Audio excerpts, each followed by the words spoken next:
Welcome to CLIC Connect. I'm your host, Craig Sullivan, and this is our first episode of Season 5. I cannot believe it. We're going to be welcoming our guest in just a minute, but want to tell you a little bit about the show.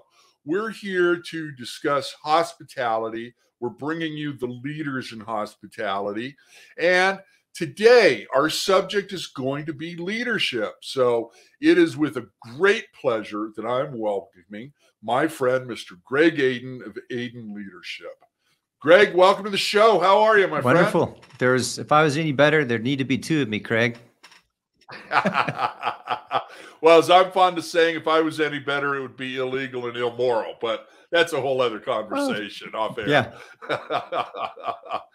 Hey, Greg, do me a favor and tell the audience about Aden Leadership and what you're working on right now. Sure. It's going on my 8th year after I left IHG. I'm an executive coach and a leadership development guy who helps leaders become better versions of themselves. And one of the most exciting things I'm working on now is the second annual Leadership Development Day. It'll be February 3rd next year. It's going to be live and live streamed. So stay tuned for more details about Leadership Development Day. That sounds great. Now, you had one earlier this year, and that was a huge success, and congratulations. So, Greg, tell the audience a little bit more about servant leadership. What is that? Sure. Servant leadership, in essence, is something that Robert Greenleaf made very, very popular back in the early 70s. And simply stated, servant leadership means to serve first and to lead second.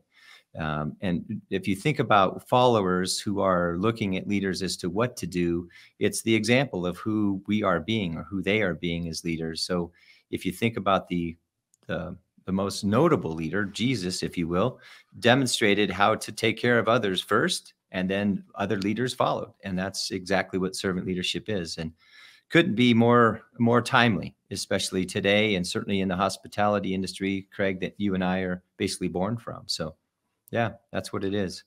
Nice. Now, how do you create accountability with your team and with your servant leader? Well, certainly accountability starts with agreement.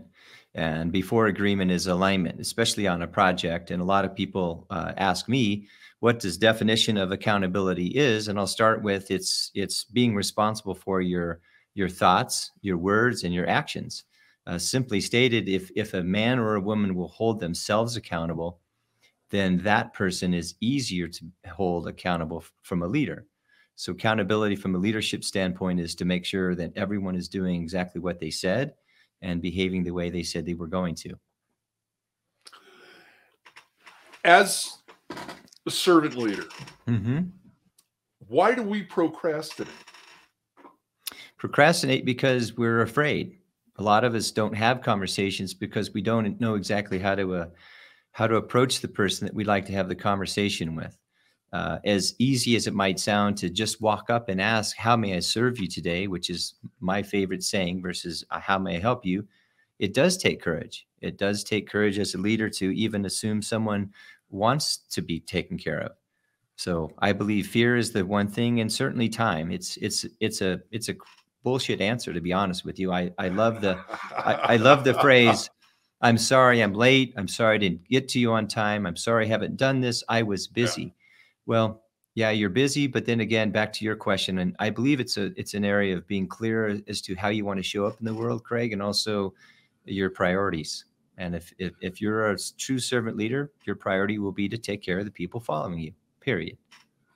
Absolutely. Now, with teams, is procrastination the enemy, or is it just a way of working better under pressure? Well, again, pressure might be something we all have from time to time, but I would ask your listeners to ask themselves this one question: who puts yourself under pressure? Who puts yourself into stress? Ladies and gentlemen, look in the mirror, because that person is the reason that puts you under pressure. And therefore, when you say, I'm procrastinating, it's your own lie to yourself that you don't have time. It's called make the time. Craig, we do what is most important to us, period. If you want to know how a man spends his time and spends his money, and a woman too, of course, Look at his calendar or look at her calendar. And that will show you exactly what's important to that person. So again, prioritization will lead to less procrastination. I agree with you. Okay, so overthinking or gut instinct, my friend, which serves you better? Gut, for sure. Absolutely. I agree with you on that. It seems like every time that I've had a business problem, family issue, something like that, I didn't go with my gut instinct. And unfortunately, you know, I think that's a lesson that all of us learn later in life. Mm-hmm. If I would have learned that in my 20s, you know, I think that part of my life would have been a lot easier. So, well, I agree with you, and I'd also like to introduce the third element, because you said thinking and gut, but in between there is the most valuable place from which to follow, and that's our heart. Our heart will tell us exactly what is right based on how we're feeling at the time before we make that critical decision. And a lot of very intelligent people, and I use that word loosely, overthink everything because they're paid to think. But then there's this thing called positive or emotional intelligence that doesn't get enough ink these days. But yeah, I believe it brings the head and the heart and the soul all together. Very good. I agree with you. Now, let me ask you, you know, you're working with a lot of different groups right now. You're working with their executive team, their middle management. How do you get them all to buy into servant leadership? Well, I ask questions. I mean, a good leader asks questions. I think a great leader stays curious all the time, because when he or she is curious, they ask questions about someone else and they get out of their own head, as we just discussed. To stay on the same page, again, starts with alignment. You have your impromptu meetings, or huddles, as I like to call them, where you're literally huddling together, looking at each other and making sure we're all on the same page. If we're aligned and we break the huddle, so to speak, or come out of the meeting or the conference, whatever your analogy is, in alignment and full of agreement, then everyone knows what everyone's going to do, when, and what they're working on. That's the key. And again, that's all based on conversation led by a servant leader around how are we going to serve one another. And in this industry specifically, and Mr. Marriott said it years and years ago, it's not the guests that matter the most. It's the people in the house or in the hotel. So that's where a lot of that aligns too. You know, I've always agreed with that statement. And I think right now, if you look at the lack of associates at a hotel right now, that team has been decimated over the past 18, 19 months at this point. You know, a lot of people just threw up their hands and left. They're not coming back. We've done a horrible job in the hospitality industry of promoting our industry and how you can build a career that is very satisfying. And that you can go as far as you want. You and I both know people. Chris Green, I use him as an example all the time over at Chesapeake. Okay, he was an hourly employee when he started. Tom Gachet, another good friend, over at Davidson Hotels, same thing. They're both running two major hospitality companies. And I like that because they remember what it was like. I think, you know, part of the problem right now is you've got people that are there that almost feel invisible. Every time I'm in a hotel, and that's my favorite place to be. Okay. I love being in a hotel. I love being in a lobby. There's, you know, if there's 100 people in there, there's 100 different stories and all types of things going on that just pique my curiosity. But I always try and say hello to every team member at a hotel that I see. Being invisible is not a good thing. So how do you combat that with both the C-suite and middle management so that they can appreciate their team and get the best out of them and be that servant leader? Well, I'd love to address a true hospitality hotel question, because right now I'm working with an organization who, by lack of leadership, is losing what they would call their most important people, and those are the general managers. Well, we're not going to call them general leaders, but they're general managers, but in essence, they're the leader of the asset. And if they're leaving you, why are they leaving you? They're leaving you because they don't feel led. They don't feel important. They don't feel seen, heard, and appreciated. And money's always an issue, but not really. It's not even in the top 5 or 10 reasons why somebody would leave. Now, if you promise a bonus and you're not getting paid one, that's a whole nother conversation. But to blend the C-suite, as I like to call it, the executive team, and middle management, as I like to call it, the middle leaders, then it's, again, goes back to discussion. What's working? What's not working? What do we need to do to make sure that we can make sure that the guests that are coming into the hotel are going to have a pleasant experience? I believe we over analyze this by simply wondering, is this going to make us more money? And I don't know anybody that can make a profit based on just trying to save expenses. You still have to generate revenue. You still need the right people in those places. So to your question, it's conversation, it's agreement, it's alignment, and it's making sure everybody's on the same page. But it's not a dictator saying this is what you're going to do. Those days are over. The employees aren't going to take being tapped in the chest with your finger, which I call do as I say, and not as I do. Yeah. That's just a bunch of crap. Yep, you're right. I agree with that. Okay, my friend, we're going to do something a little bit different. This is the first time we're doing this, so you're the guinea pig. Bring it on, okay? baby. We're going to do a lightning Love round. Okay, we're going to put 5 minutes on the clock, producer Danny. And this is word association, so it'll be words, phrases, and just your first reaction. Okay. Yep. Okay? Here's the first one. Millennials. Patient. There you go. Gen X, Gen Y, and Gen Z. Learning how to be patient. There you go.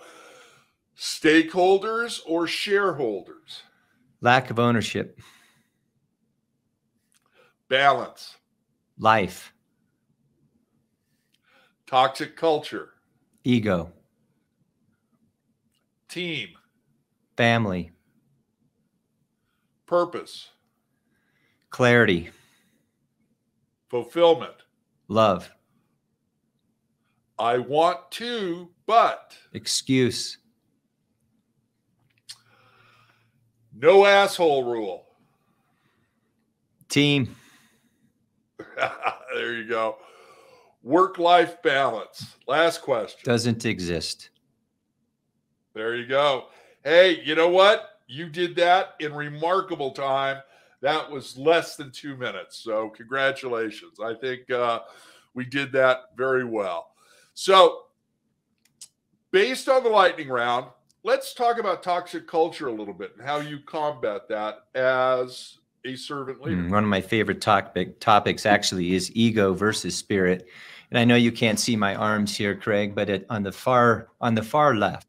Well, Danny can take me out and then we can see him. On the far left is ego, and that's arrogance, narcissism, etc. It's all about me. And as you're way on the left-hand side, it's impossible to see the far right-hand side. And on the far right lives spirit. I don't mean the Holy Spirit. I mean the spirit of serving others. Ladies and gentlemen, you're in the hospitality industry, but some of you show up as if you're the only person that matters. That's ego, that's arrogance, that's narcissism, and you know who you are. And my suggestion is get over yourself. Spirit doesn't mean you're weak. Vulnerability and intimacy doesn't mean you're weak. It means that you simply care about someone other than yourself. In fact, that lives in the middle. But if I can get you to go to the right just a little bit, and think about others other than outside of yourself, that's called humility. One of my 5 principles, by the way. And humility is right next door to this little word called empathy. Look it up.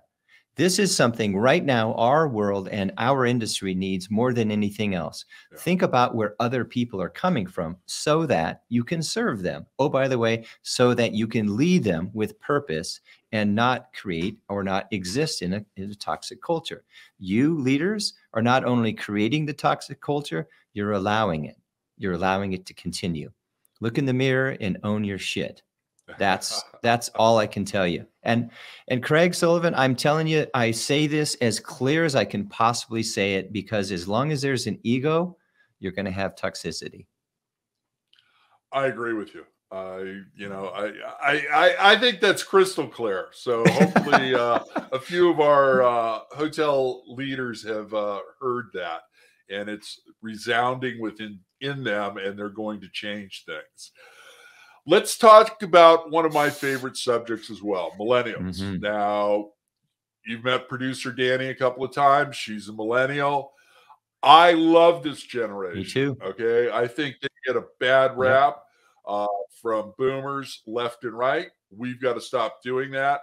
You know, the millennials are, if you look at Hilton, Hyatt, IHG, Marriott, they're targeting millennials because their buying power is going to far exceed the boomers. It really is.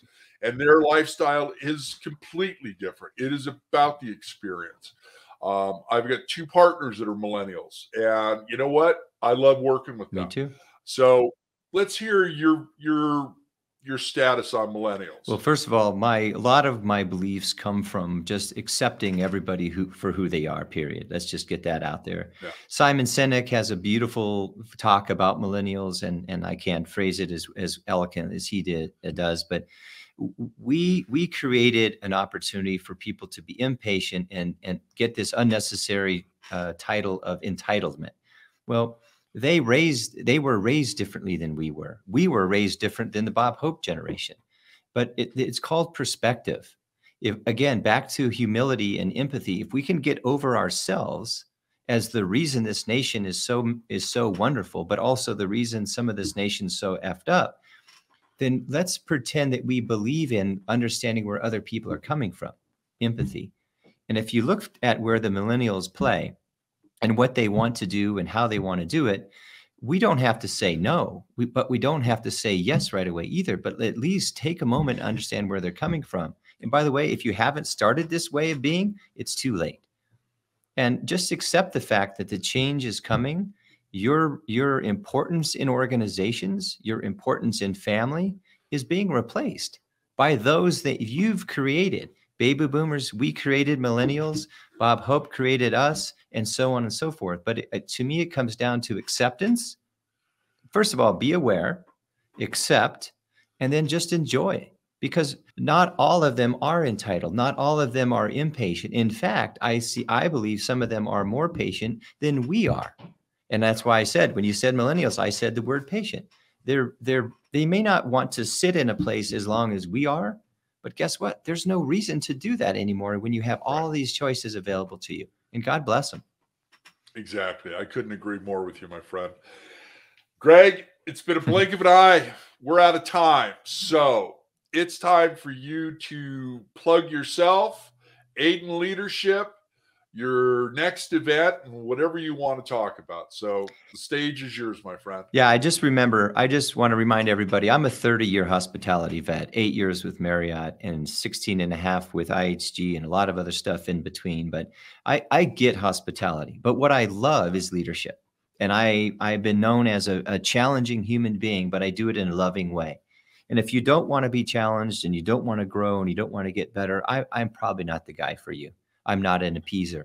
My event coming up is I've got several, one a month. It's called Courageous Conversations. It's a webinar. Love for you to attend. If you don't watch it live, you can also see the recording. It's just about how can we be just a little bit more courageous with our word. But it starts with how we think, how we speak, how we relate. And I guarantee you, after a webinar on Courageous Conversations, you will be a better communicator and your relationships will skyrocket. And lastly, Leadership Development Day 2022. You can't miss it. It's all over social media, especially LinkedIn. And if you want to reach me, it's very simple, adenleadership.com. Greg, thank you for having me. Love you, brother, and love your show. And I'm really proud of you. Really proud of you. Thank you, Greg. It's always a pleasure. And for those of you that don't know, Greg recently got married. So congratulations, brother. Yep. I couldn't be happier for you and your bride. So thank you. Congratulations on that. We'll have you back soon. Thank you for joining us today. Absolutely. Thank you, Craig. Thank you. And thank you, our audience. And I also would like to thank our production partners, Red Roof Franchising and Chicago Titles National Commercial Services Group, California. They are based right here. It's in the name with them. And if you haven't called them, please do. Tell them that producer Danny and I sent you. They'd love to talk to you. Both Red Roof and Chicago Title have got great teams that can help you out, and we appreciate them being sponsors of this show and kicking off the season with us. And if you'd like to be on the show, if you would like to suggest a topic, please DM producer Danny or I, and we'd be glad to look at that. And also, starting this week, we will be launching our CLIC Roundtable. This is a series that we're doing with leaders. Our first one is with Crew Orange County, and we're really excited about that. And then we're going to be following up with a panel of hospitality leaders from different disciplines to talk about what's going on in the industry today. So they're both timely. They've both been a lot of fun, and you're going to get some great information for those. And as I always like to say, be kind, share your knowledge. Now go be amazing.